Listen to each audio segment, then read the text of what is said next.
ماشاء اللہ ماشاء اللہ لا حول ولا قوة الا باللہ العلی العظیم رب اشرح لی صدری ویسر لی امری واحلل عقدۃ من لسانی یفقہوا قولی اعوذ باللہ من الشیطان اللعین الرجیم بسم اللہ الرحمن الرحیم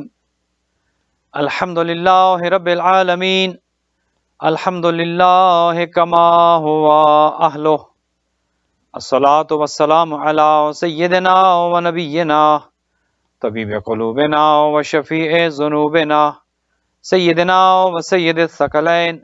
جد الحسن والحسین بالقاسم محمد والصلاۃ والسلام علی اہل بیتہ طیبین الطاہرین المعصومین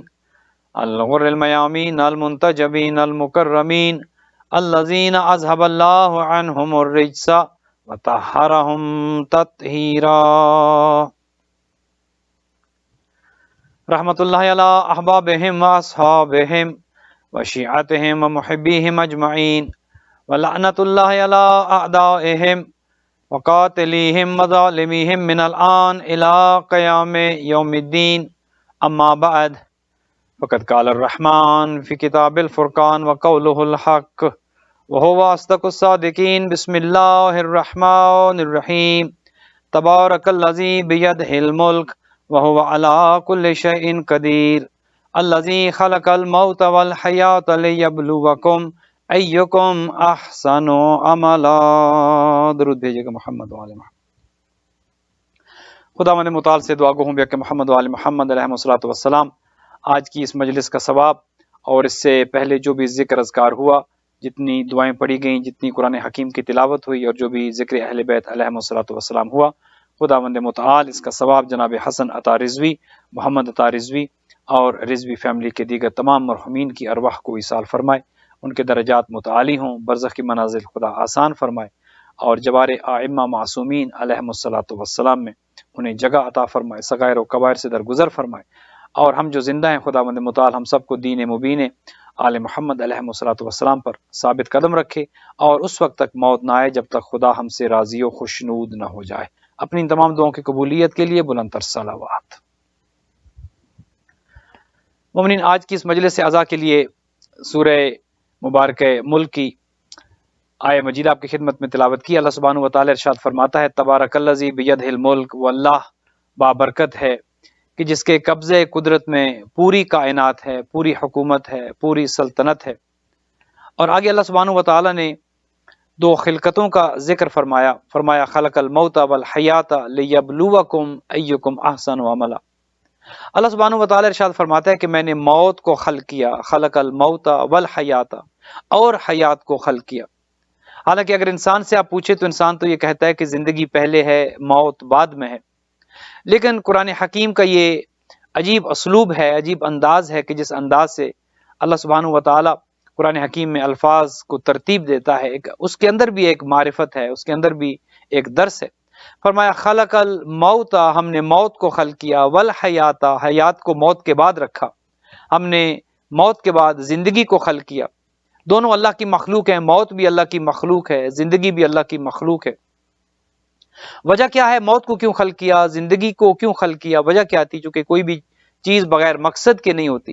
فرمایا مقصد یہ ہے کہ لیبلوکم ایکم احسن عملا، تاکہ میں جان سکوں، تاکہ میں اس بات کو پرکھ سکوں کہ تم میں سے احسن عمل والا کون ہے، تم میں سے بہترین عمل والا کون ہے۔ یہاں پہ اکثر عمل نہیں کہا، تم میں سے کثرت عمل والا کون ہے، یہ نہیں کہا کہ میں جان سکوں کہ تم میں سے بہت سارے اعمال لے کر کون آتا ہے، اعمال کی کثرت کے ساتھ میرے پاس کون آتا ہے۔ اس بات میں تو کوئی شک نہیں ہے کہ موت انسان کا ایک جو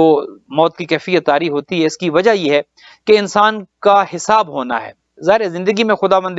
متعال نے انسان کو چھوٹ دے رکھی ہے اور فرمایا وَہَدَيْنَاهُ النَّجْدَيْنِ، اے انسان ہم نے تو تمہیں دونوں راستے دکھا دیے، مجبور نہیں کروں گا کس راستے پر چلو کس راستے پر نہ چلو، دونوں راستے تمہارے سامنے ہیں، دکھا دیے ہیں، اختیار تمہارا ہے، تمہیں با اختیار خلق کیا ہے، اختیار تمہارا اس پر کہ تم کس راستے پر چلتے ہو۔ ہم نے تو بتا دی ہے کہ انا ہدینہ السبیل اما شاکرا و اما کفورا، دونوں راستے تمہارے سامنے ہیں، ایک شکر گزاری کا راستہ ہے، ایک کفران نعمت کا راستہ ہے۔ موت کو اس لیے رکھا کہ جب تم میرے پاس آؤ گے تو تب تمہارا حساب کیا جائے گا، تب تمہارے اعمال کو جانچا جائے گا اور دیکھا جائے گا کہ تم کیا لے کر آئے ہو، زندگی میں کیا کرتے رہے، دنیا میں تمہاری مصروفیات کیا تھیں، دنیا میں تمہارا معمول کیا تھا، اور میں نے جو تمہیں یہ کہا تھا لِيَبْلُوَكُمْ أَيُّكُمْ أَحْسَنُ عَمَلًا، کہ تاکہ میں تمہارا امتحان لوں گا، تمہیں دیکھوں گا، تمہاری جانچ پڑتال کروں گا کہ تم کیا احسن عمل لے کر آئے ہو یا نہیں۔ اب یہاں پر اس آیہ مجیدہ میں بے شمار چیزیں ایسی ہیں کہ جن پر گفتگو ہو سکتی ہے۔ ایک تو اسی کو آپ دیکھ لیجیے، اللہ سبحانہ و تعالیٰ یہ ارشاد فرماتا ہے کہ میں احسن عمل تم سے چاہتا ہوں۔ عموماً ہم یہ سمجھتے ہیں کہ ہم کثرت عمل لے کر جائیں گے تو خدا خوش ہو جائے گا، اعمال کی کثرت ہوگی، نمازیں بہت ہوں گی، روزے بہت ہوں گے، خرچ اخراجات بہت ہوگا، ہم ہر چیز میں کثرت چاہتے ہیں اور پھر ہم اس پر تفاخر کرتے ہیں، ہم اس پر جو ہے وہ اپنے تئیں خوش ہوتے رہتے ہیں کہ ہم نے اتنا کیا، اتنی نمازیں پڑھی، ہم نے اتنے روزے رکھے، ہم نے اتنا چیریٹی میں دیا۔ گویا ہم کثرت عمل میں جو ہے وہ اپنے آپ کو خوشی کی حالت میں دیکھتے ہیں اور خوش ہوتے ہیں، اور پھر لوگوں کو بتاتے ہیں میں نے اتنے حج کیے، میں اتنی دفعہ زیارات پر گیا۔ لیکن قرآن حکیم نے یہ نہیں کہا کہ کتنے لے کر آؤ، یا کتنی زیادتی ساتھ لے کر آؤ، یا کتنا زیادہ لے کر آؤ، بلکہ یہ کہا کہ احسن و عملا، میں تو تمہیں اس لیے موت دوں گا تاکہ تم میرے پاس آؤ اور میں دیکھوں کہ موت کے بعد جب تم میرے پاس آؤ گے تو دنیا میں تم کتنا احسن عمل کر کے آئے ہو، تمہارے عمل میں حسن کتنا ہے، تمہارے عمل میں سچائی کتنی ہے، تمہارے عمل میں خلوص کتنا ہے، تمہارے عمل میں وزن کتنا ہے۔ والوزن یومئذ الحق، قرآن یہ کہتا ہے کہ بروز محشر اعمال کا وزن کیا جائے گا۔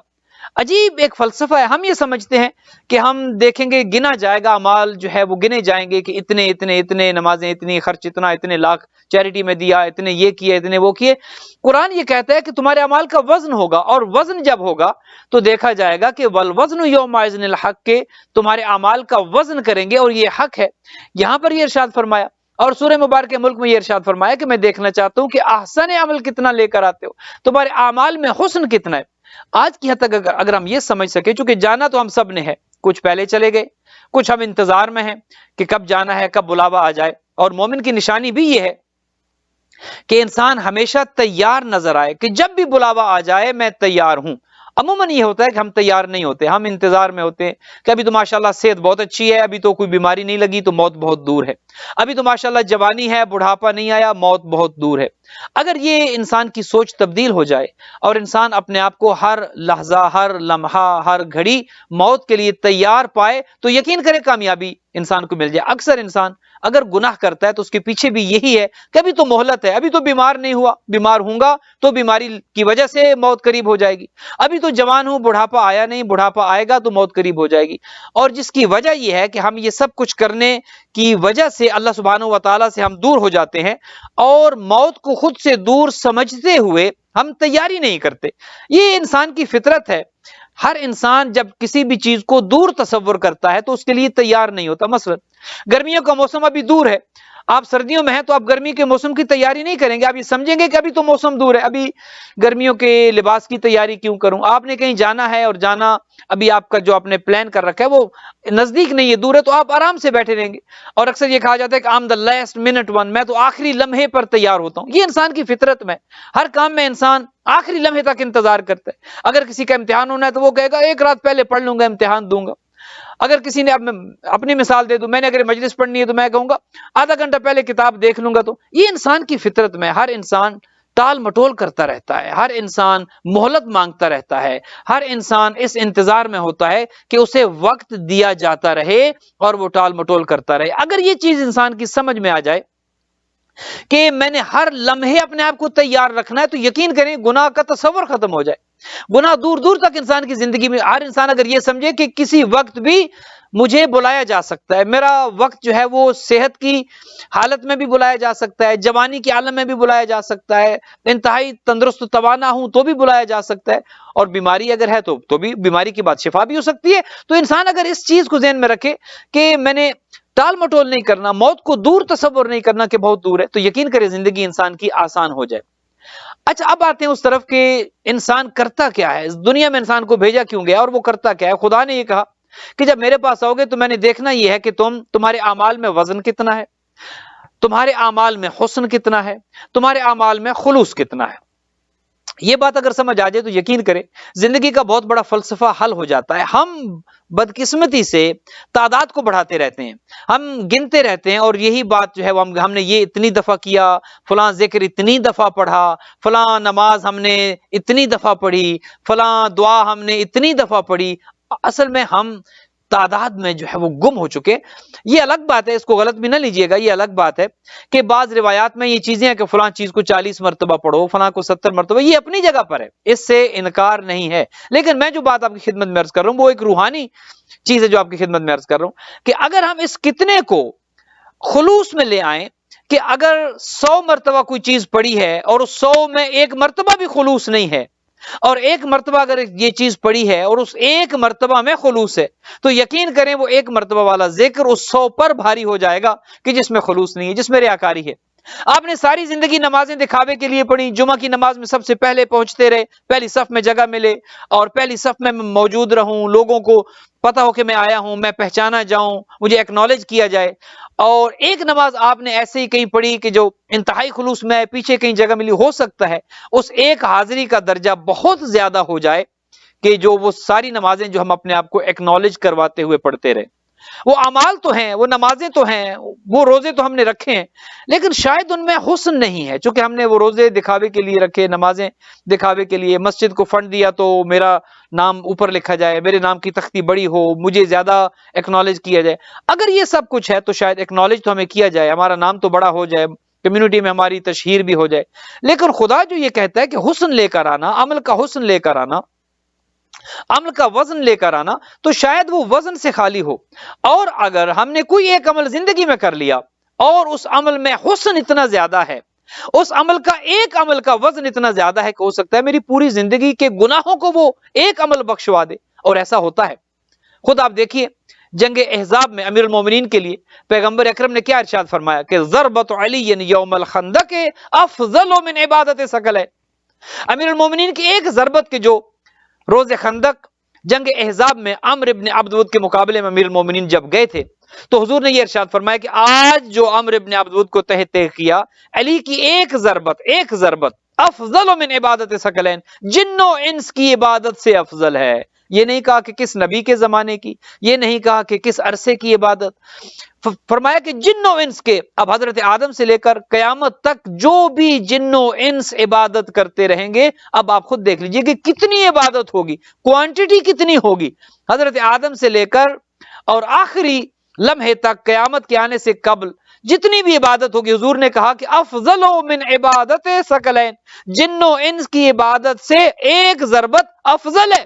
گویا اگر ترازو لگے گا بروز محشر، ایک پلڑے میں جن و انس کی عبادتیں، اور عبادتوں میں حضور نے یہ نہیں کہا کہ صرف نمازیں، یہ نہیں کہا کہ صرف روزے، یہ نہیں کہا صرف استغفار، کہا جن و انس کی افضل من عبادت ثقلین، جو بھی اللہ کی بندگی کی جاتی ہے، جن و انس حضرت آدم سے لے کر آخری لمحے تک قیامت کے آنے سے پہلے جتنی بھی جن و انس عبادت کریں گے، عبادت میں سب کچھ آ جائے گا، حج بھی ہے، زکوٰۃ بھی ہے، نماز بھی ہے، روزہ بھی، سب ساری عبادتیں۔ فرمایا اگر ترازو کے ایک پلڑے میں رکھ دی جائیں اور علی کی ایک ضربت ترازو کے دوسرے پلڑے میں رکھ دی جائے، تو جس پلڑے میں ضربت علی ہوگی وہ جھکتا ہوا نظر آئے گا، اور جس پلڑے میں جن و انس کی عبادت ہوگی وہ اٹھتا ہوا نظر آئے گا۔ وجہ یہ ہے کہ اس پلڑے میں جو ایک ضربت رکھی ہے، اس ضربت میں خلوص اتنا ہے، کوانٹٹی تو نہیں ہے، ایک ہے، فقط ایک ہے، یہاں پر پوری عبادتیں ہیں، لیکن اس ایک ضربت میں خلوص اتنا ہے، اس ایک ضربت کا وزن اتنا ہے کہ جن و انس کی عبادت ہلکی محسوس ہوتی ہے، وہ ایک ضربت بھاری محسوس ہوتی ہے۔ اس کی وجہ یہ ہے کہ اس ایک ضربت میں حسن ہے، وہ جو حسن عمل مانگا گیا، وہ جو وزن کی بات کی گئی، اس ایک ضربت میں وزن اتنا زیادہ ہے، خلوص اتنا زیادہ ہے، حسن اتنا زیادہ ہے۔ تو یہاں سے ایک چیز ہمیں یہ سمجھ آتی ہے کہ اعمال کی کثرت کہیں نہیں مانگی گئی، خدا نے نہیں کہا اعمال کثرت کے ساتھ کر کے آؤ، نبی نے نہیں فرمایا، اہل بیت علیہ الصلوۃ والسلام نے کہیں نہیں فرمایا کہ فلاں چیز کثرت کے ساتھ لے کر، ہر جگہ پر یہی کہا گیا کہ دیکھو اس میں نیک نیتی کتنی ہے، اس میں شفافیت کتنی ہے، اس میں خلوص کتنا ہے، اس میں صدق دل سے کرتے ہو یا نہیں کرتے ہو۔ اگر یہ چیز انسان کو سمجھ آ جائے کہ تھوڑا کروں لیکن خالص ہو، جو کروں خالص ہو، نماز پڑھوں تو خلوص کے ساتھ ہو، ذکر کروں خلوص کے ساتھ ہو، زندگی گزاروں خلوص کے ساتھ ہو۔ اگر یہ خلوص انسان کے اعمال میں آ جائے تو یقین کریں یہی تو خدا مانگ رہے، احسن و عملا، کہ میں دیکھنا چاہتا ہوں کہ خلوص کتنا ہے، حسن کتنا ہے، تمہارا عمل جو تم لے کر آؤ گے اس میں شفافیت کتنی ہے۔ تو کہیں ایسا نہ ہو جائے کہ کر کے تو بہت کچھ جائیں، اپنے آپ کو تھکائیں بھی صحیح، اپنا مال رائے خدا میں خرچ بھی کریں، روزے بھی رکھیں، نمازیں بھی پڑھیں، ہر سال حج پہ بھی جائیں، زیارت پہ بھی جائیں، کر کے تو بہت کچھ جائیں، لیکن جب اس کھولا جائے اس گٹھڑی کو کہ جس میں سب کچھ ہو، اس میں سے اکثر چیزیں خراب نکلیں۔ یہ ایسی ہے کہ جیسے آپ جاتے ہیں بازار میں فروٹ لینے کے لیے اور آپ پورا ماشاءاللہ ایک تھیلا فروٹ کا بھر کے لاتے ہیں، اور جب گھر میں آ کر آپ دیکھتے ہیں تو کیا دیکھتے ہیں کہ وہ تو سب گلا سڑا نکلتا ہے، اس میں تو خالص جو ہے وہ 2-4 دانے نکلتے، تو آپ کو کتنا دکھ ہوگا۔ یہی دکھ ہمیں اس دن ہوگا کہ جب ہماری اعمال کی گٹھڑی کو کھولا جائے گا اور بہت کچھ اس میں سے نکلے گا، لیکن فرشتے کہیں گے کہ ہمارے کام کی تو اس میں سے 2-3 چیزیں ہیں، باقی جو ہے یہ تو سب پھینک دو، یہ تو کسی کام کا نہیں ہے، یہ سب تو گلا سڑا ہے۔ کیا مطلب گلا سڑا؟ مطلب ایک تم نے اپنی ذات کی تشہیر کے لیے کیا، یہ تم نے جو نماز پڑھی اس لیے کہ لوگ تمہیں نمازی کہیں، تو لوگ تو تم دنیا میں تمہیں نمازی کہتے تھے، اس نماز میں تو حسن ہی نہیں ہے، خلوص ہی نہیں ہے، اس نماز کا تو کوئی وزن نہیں ہے۔ نماز ہے، وزن نہیں ہے، نماز ہے، حسن نہیں ہے، نماز ہے لیکن اس کے اندر خلوص نہیں ہے، اسے تو سائڈ پہ کر دو۔ ہمیں تو وہ چاہیے کہ جو تم نے اخلاص کے ساتھ کیا ہے۔ تو کہیں ایسا نہ ہو کہ بروز معاشر ہم یہ سمجھتے رہے ہوں کہ دنیا میں سے بہت کچھ لے کر آئیں اور خدا نہ خواستہ جب وہ گٹھڑی کھولی جائے تو اکثر چیزیں گلی سڑی نکلے، نماز ہے تو گلی سڑی ہے، روزہ ہے تو گلا سڑا ہے، اور جب ہماری ذات چیزوں میں انوالو ہو جاتی ہے تو یقین کریں چیزیں گل سڑ جاتی ہیں۔ یہ ایسے ہی ہے کہ جیسے آپ کوئی چیز رکھتے ہیں اور اس کو کوئی بیکٹیریا لگ جاتا ہے، آپ نے کھانے پینے کی چیزیں رکھ دیں، آپ نے پراپر ٹیمپریچر پر نہیں رکھا تو بیکٹیریا لگ گیا، وائرس لگ گیا، جرمز آ گئے، مائکرو بایولوجیکل آرگنزمز آ گئے اور وہ چیز گلنا سڑنا شروع ہوگی، خراب ہونا شروع ہو۔ بالکل ایسا ہی ہوتا ہے کہ ہم نے زندگی میں اعمال تو بہت کر لیے ہوتے ہیں، لیکن بعض اوقات ہماری شخصیت میں کوئی ایسا وائرس یا بیکٹیریا ضرور ہوتا ہے جو ان اعمال کو لگ جاتا ہے دیمک کی طرح، آہستہ آہستہ ان کو نقصان ہمیں نہیں پتا چلتا کہ کیا ہو رہا ہے، لیکن ایک وقت وہ آتا ہے کہ جب ہم مڑ کے دیکھتے ہیں تو وہ جتنے اعمال ہیں وہ اس بیکٹیریا یا وائرس کی نظر ہو جاتے ہیں اور وہ گل سڑ جاتے ہیں۔ اور وہ جو وائرس اور بیکٹیریا ہے اس میں غیبت ہے، اس میں مومنین کا دل دکھانا ہے، اس میں بدگمانی ہے، اس میں جھوٹ ہے، اس میں فریب ہے، اس میں انسانوں کے جذبات کو مجروح کرنا ہے، اس میں اپنے گھر والوں کے ساتھ ظلم و زیادتی کرنا ہے، اس میں بے گناہ لوگوں پر ظلم و تعدی کا کرنا ہے، اس میں اپنے نفس کا غلام بن جانا ہے، اس میں اپنے امام نبی اور خدا کی نافرمانی کا کرنا ہے۔ کتنی ایسی چیزیں ہیں کہ جو وائرسز کی صورت میں، بیکٹیریا کی صورت میں ہمارے کیے گئے اعمال کو تباہ و برباد کر دیتی ہیں اور گھن کی طرح کھا جاتی ہیں، اور جب دیکھا جاتا ہے تو اعمال تو ہوتے ہیں اندر سے کھوکھلے ہو جاتے ہیں، دیمک نے اندر سے چاٹ دیا، ختم کر دیا، اور جب ہم وہی اعمال لے کر جائیں گے اعمال بچے رہیں گے، اندر سے خالی ہو جائیں گے، گل سڑ جائیں گے۔ تو جب ہم وہ لے کر جائیں گے تو ان اعمال میں حسن نہیں رہے گا، اور خدا نے تو یہ کہا تھا لِيَبْلُوَكُمْ أَيُّكُمْ أَحْسَنُ عَمَلًا، کہ میں تو ان اعمال کا حسن دیکھوں گا کہ ان کے اندر حسن ہے یا حسن نہیں ہے۔ تو ایک چیز آج کی حد تک اگر آپ کے اذہان عالیہ میں یہ منتقل کرنے میں کامیاب رہوں، تھوڑا کریں لیکن اخلاص سے عمل ہونا چاہیے، کم کریں لیکن اس کے اندر خلوص ہونا چاہیے۔ مجلس میں جائیں خلوص ہو، ذکر کریں خلوص ہو، عبادت کریں خلوص ہو، اور اگر ہم نے 1 گھنٹہ مجلس کو دیا، 1 گھنٹہ ہم نے ذکر کو دیا، 1 گھنٹہ ہم نے عبادت کو دیا، اور اس عبادت کی وجہ یہ تھی کہ کسی مومن نے کہا ہے تو میں چلا گیا، کسی کو راضی کرنے کے لیے چلا گیا، آج میں اگر ان کی مجلس میں نہیں جاؤں گا کل وہ میرے ہاں نہیں آئیں گے، آج اگر میں فلاں کے پروگرام میں نہیں گیا کل وہ میری قبر میں، کوئی کسی کی قبر میں نہیں جائے گا، آپ میری مجلس میں آ گئے میں آپ کی مجلس میں چلا گیا، آپ میرے گھر کسی پروگرام میں آ گئے میں آپ کے، یہ سب دنیا تک ہے۔ دنیا میں ہم کسی کو راضی کریں یا کسی کو راضی نہ کریں، وہ سہولتیں وہ مشکلات دنیا تک ہیں۔ یقین کریں قبر میں کوئی کسی کی قبر میں نہیں آتا، آپ نے اپنی قبر میں جا کر اپنا حساب دینا ہے، میں نے اپنی قبر کی تاریکی میں اندھیرے میں جا کر اپنا حساب دینا ہے۔ تو جب دنیا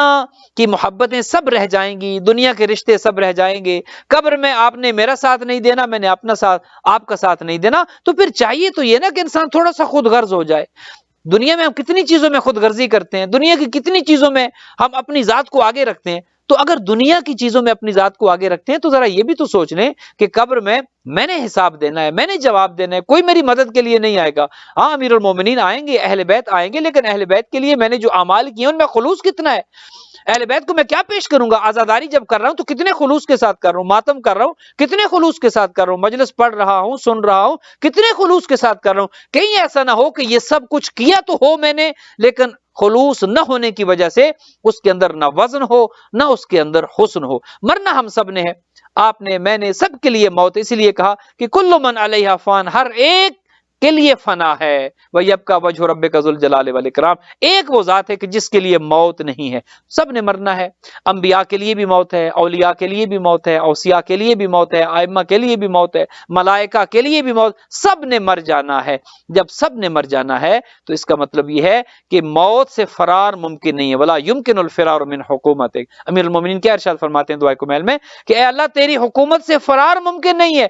یہاں رہوں گا تو بھی تیری حکومت میں، اس دنیا سے اگر چاہوں کہ بھاگ جاؤں تو کہاں جاؤں گا تو بھی تیری حکومت ہوگی۔ اور ایک چیز اور جہاں پہ آپ کی خدمت میں ایک عرض کرتا چلوں، بعض انسان ذرا کمزور واقع ہوتے ہیں، وہ اس دنیا سے فرار چاہتے ہیں۔ ابھی کل کی بات ہے، ایک پوسٹ سوشل میڈیا پر گردش کر رہی تھی اور اس نے اتنی اذیت دی مجھے، یقین کریں ابھی تک میرے ذہن میں وہ چیز گھوم رہی ہے اور میں سخت ڈسٹرب ہوا ہوں اس سے، کہ ایک باپ کے پاس اس کے بچے آتے ہیں، 3-4 بچے ہیں چھوٹے، ایک دو بچی ہیں، 1-2 بچے ہیں، وہ کہتے ہیں کہ بابا عید آ رہی ہے اور ہمیں نیا لباس چاہیے، نئے کپڑے چاہیے۔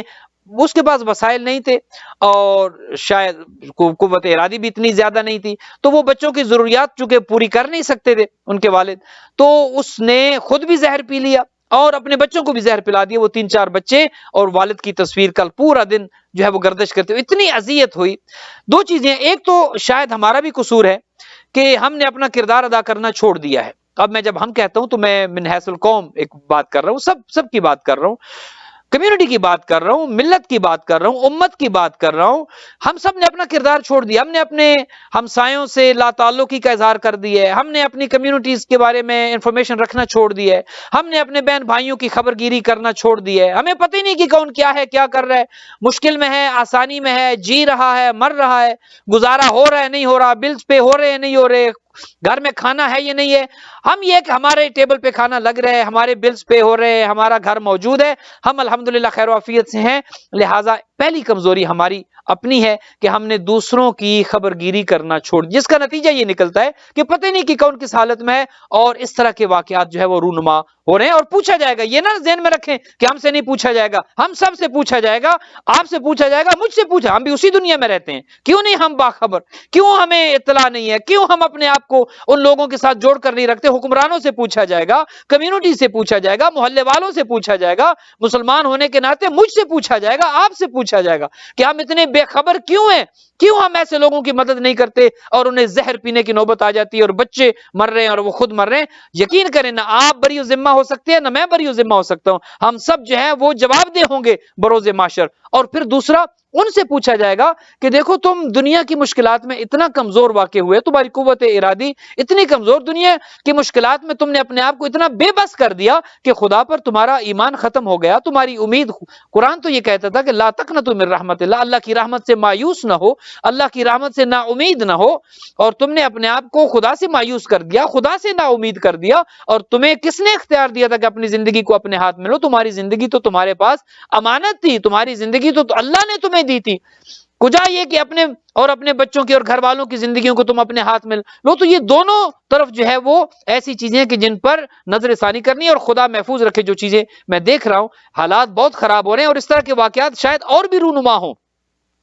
چونکہ جو کورونا کی وجہ سے ایک ایسا پینڈیمک ہے کہ اکانومیز تباہ ہو کے رہ گئی ہیں، حالات بہت خراب ہو رہے ہیں، بڑی بڑی کمپنیز بینکرپسیز فائل کر رہی ہیں، بڑے بڑے عمراء جو ہے وہ اس وقت مشکلات کا شکار ہے۔ تو ایک غریب آدمی کہ جو ہر روز مزدوری کرتا تھا اور شام کو کھاتا تھا، اس کا چولہا نہیں جل رہا، تو خدا را ایسے افراد کی بھی خبر لیں، آپ کی جو چاہنے والے ہیں، جو آپ کے رشتہ دار ہیں، جو آپ کے جاننے والے ہیں، کم از کم انہیں پوچھ تو لے کہ آپ کے ساتھ خدا نے اگر آپ کو رزق دیا ہے، یہ بھی عمل کا حسن ہے،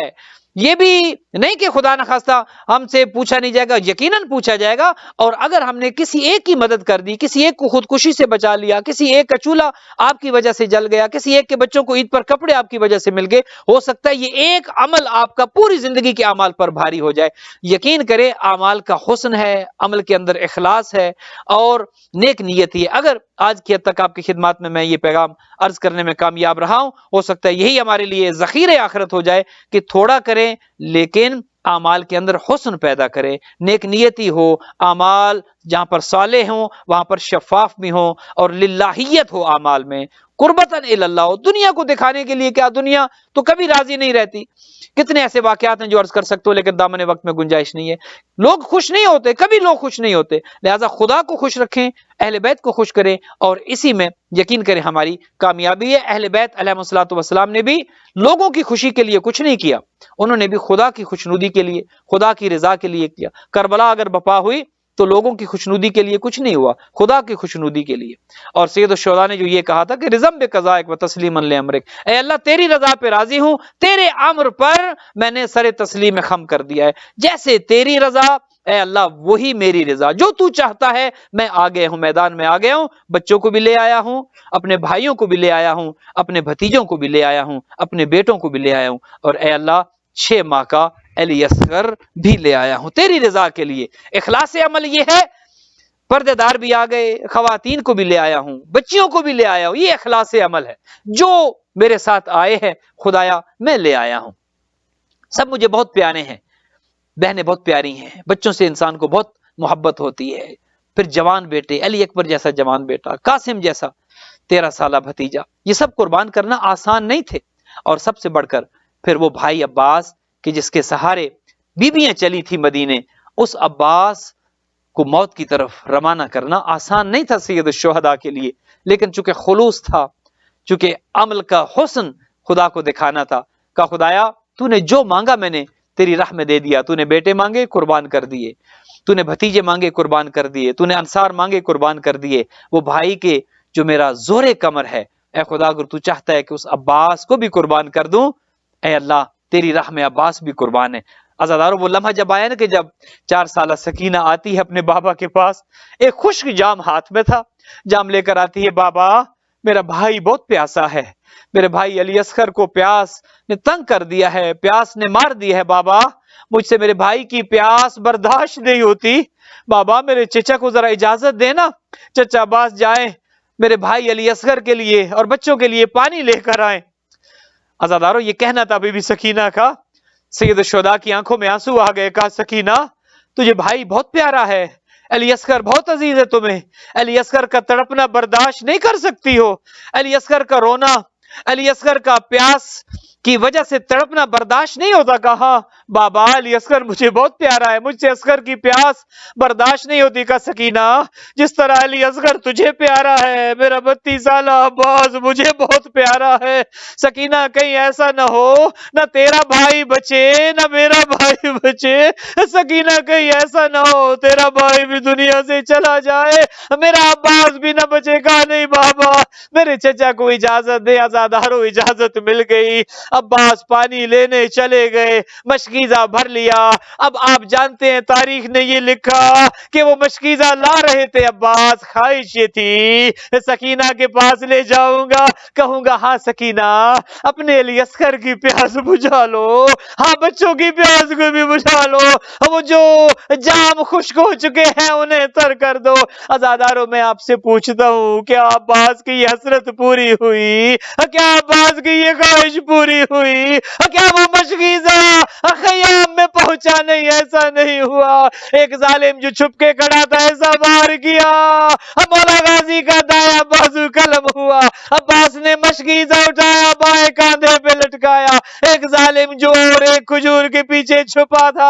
عزادارو ایک اور وار کیا، بایاں بازو بھی قلم ہوا. میں قربان جاؤں اے حضرت ابو الفضل العباس، آقا آپ کی وفا میں میری جان قربان ہو جائے. عزادارو اب دونوں بازو تو قلم ہو چکے تھے، اب عباس مشکیزہ لٹکائے تو کہاں لٹکائے؟ عباس نے مشکیزے کے تسموں کو اپنے دانت تمہیں لیا، خواہش یہ تھی خیام میں پانی پہنچے، ایک ظالم نے ایک تیر نشانے پہ مارا،